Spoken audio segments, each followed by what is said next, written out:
It says, and because iniquity shall abound, the love of many shall wax cold. One translation says, more and more people everywhere will be doing very bad things. Because of this, many people will no longer love each other in the way that they did before. One more translation says, there will be more and more evil in the world, so most people will stop showing their love for each other. Now, if you look around, we are pretty much experiencing that now. There are many families that I've talked to and that I counsel with from day to day, and this seems to be the problem. The husband can't love the wife anymore. The wife is not loving anymore, the parents, the children, and so on. We're in that place now, and I'm here to tell you it's simply because of sin. It's gotten greater and greater from the church to the house, from the house to the church, on the job, and throughout life. And this particular lesson says, because disobedience will expand, the love of many will grow cold or just simply stop. Today, I want to talk to you a little bit about the last days, but I want to talk to you about love. And I want to talk to you around the theme of heavy love, a heavy love. There's a recording artist, his name is Molly Music. He wrote a song that talks about heavy love. He expresses how he dreams about people loving one another with a love that never fails, a love like God's love for us. He calls it heavy love. Now, heavy love happens when two people with enough maturity and life experience find an extraordinary fit in each other's life and are passionately committed to loving each other without reserve. Wow. Unconditionally. Love is unique when it's off the leash and it goes unconditionally, just loves. It's hard to love anybody, period, without there being some risk taken in some form or fashion, because the love you give is not always the love you get back. So I share with couples, I share with pastors who love their churches and churches who love their pastors. Be careful, because love doesn't always come back to you the way you gave it out, the way you released it, the way you sent it out. It doesn't always come back to you that way. And a lot of times this is what hurts so bad and cause a lot of people to find loving hard to do. You got to do it unconditionally. I've heard many people say, well, I love everybody. I just love people, and I just love and love until they upset me or do something I don't like. When you say I love you until, that's not heavy love. You've taken that ingredient out. I don't trust love that goes until. There are many pastors who the church loved you until. There are many pastors who love the church until. There are many husbands and wives who loved each other seemingly until. Heavy love comes without the until factor. It doesn't have that in it. It goes unconditionally like Jesus' love did for us. This heavy love is a powerful, true, real, and solid kind of love. Matter of fact, some have described it as being gutsy because it just loves. It doesn't seem to worry about whether you give it back, whether you embrace it back, or whether you treat it back. Reciprocity seems to have no meaning when you're dealing with heavy love. Heavy love is life-changing. There's no way you can love somebody or be loved with heavy love and stay the same. But one thing I found out about it over the years, it's very rare. You seldom will experience this kind of love. But if you are blessed enough to find it, do everything you can to hold on to it. Heavy love. It demands courage. It demands strength and vulnerability. You can't go into a true love or a real love already set in your mind that I'm going to protect myself. I want to make sure when you love and right, you just love. You just love. One thing that I want to say about heavy love is it's not infatuation. Infatuation can be powerful and overwhelming. Yes, it can, but it has no substance. It's strictly on the surface. I've had to deal with a lot of couples who have gotten married and some who wanted to get married, and it was all infatuation. They were in love with the surface of what they saw, what they thought the person was, what they thought they wanted. Infatuation, it means that we like someone a lot. We are attracted to them. We like how they make us feel. We believe that if they love us, life will be a never ending fantasy. Usually, we are attracted to what we want them to be, not who they actually are. And that's where we end up a lot of times when it comes to love, whether it's in a relationship, a home, a church, or even between you and God. Some people love God because they want him to be certain things for them, do certain things for them, and their love does not go past their need or their desire, their dream, their hopes and wishes. Sometimes I believe God allowed things to go wrong just to try our heart and see where we really are. Not that he don't know, he want you to know. Sometimes when things don't go right, how you shout then? How do you clap? How's your praise? That praise you had that you just had to get out, is it still there? How's your worship? Did it end? Sometimes we don't love with a heavy love and it runs out when you least expect it. Here I want you to look at sin. Sin at its best brings love to its worst. The presence of sin brings about the absence of love. So I want you to kind of go with me a little bit here. We're going to finish this scripture. But a lot of times, even in a marriage, at home, and church, when sin is allowed to come in, it replaces what we knew to be joy, happiness, and it works all the way down until love is no longer present. Sometimes when a parent is having problems with the child, they'll tell you how loving and how kind their children used to be.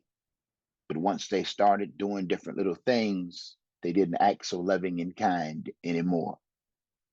Sin, it puts an end, it puts or displays love in its worst light.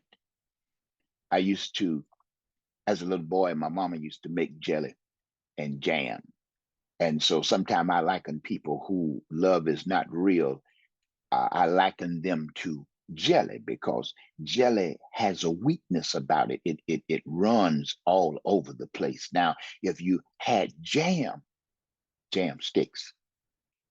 The difference between jelly and jam, jelly is made strictly from the juice of the fruit. So a lot of relationships, whether they're with God, a man and a woman, a family, a lot of relationships are made of the juice of what the person wants you to be, what they desire. When that doesn't happen, it runs out. Jam, on the other hand, is made from the crushed fruit itself. It has all of that in it. So when you put jam on the bread, it sticks. It doesn't run like jelly.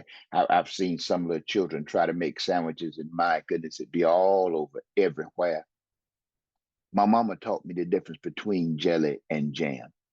In your situation, do you have just the juice of the matter, or do you have all of the ingredients necessary? Jelly has everything strained out. with only the juice left. Everything is gone. All of the substance is gone. All of the ability to stay, to hold out, to be strong is gone. Is that where you are? Is that how your heart is now? Is that how your relationship is? Is that how your walk with God has become? You have the juice of it, but the substance is gone. Jam, on the other hand, has the juice and the crushed fruit itself. So jelly runs, jam sticks. Jelly runs, jam sticks. Now, this word jam, I grew up, I told you my mom used to make jelly and make jam, and she used to put it all up in mason jars. And one day I was out and we were talking about jam. And when she walked out, I noticed the letter said JAM. And from that day to this one, I've always said JAM stands for Jesus and me.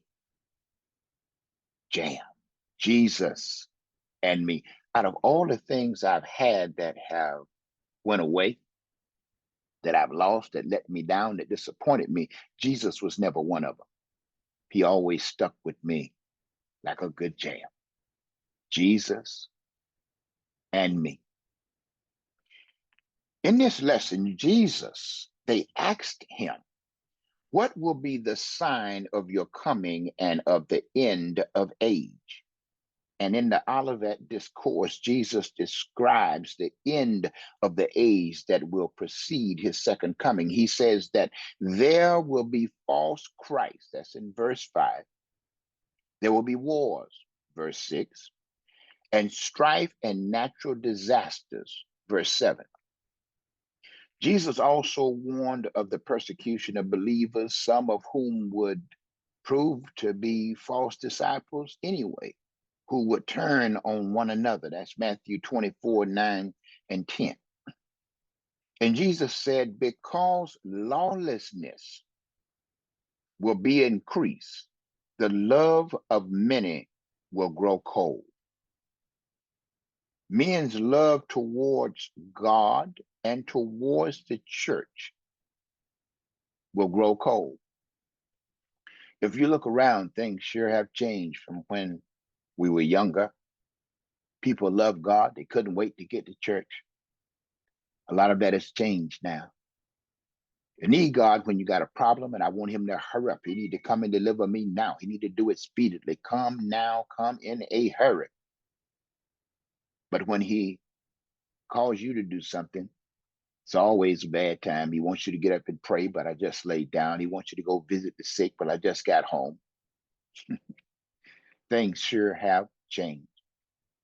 My mama used to be an evangelist, and her and some of the other ladies of the church, they would often take food to some of the families. And I used to have to go along as a little boy, and I would watch them feed the people. Sometimes the people couldn't cook. They would get around in the house and cook the food for the people and serve and feed the kids.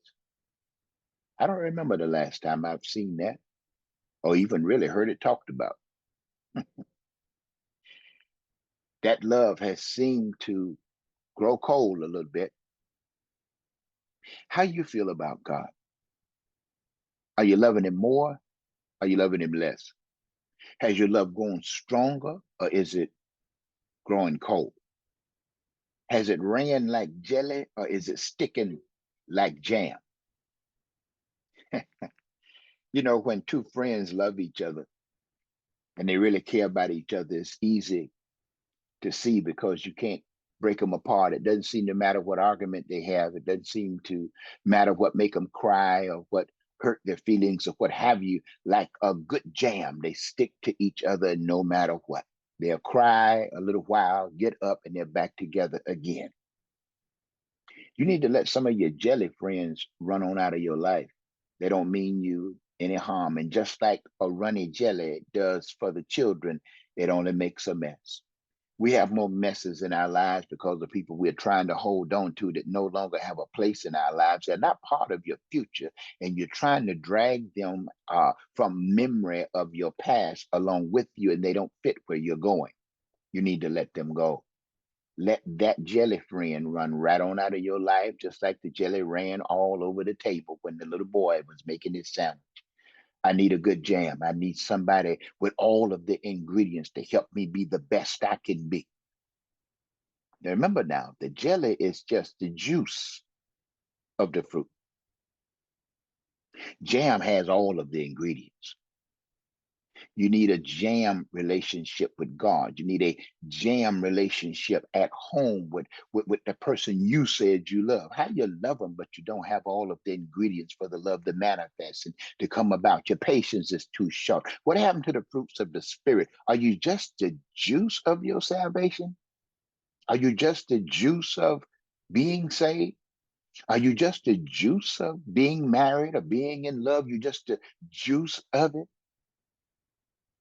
When you become a good jam, you have all of the ingredients. God, I want everything. I want to enjoy what you've given me. True Christians represent true love.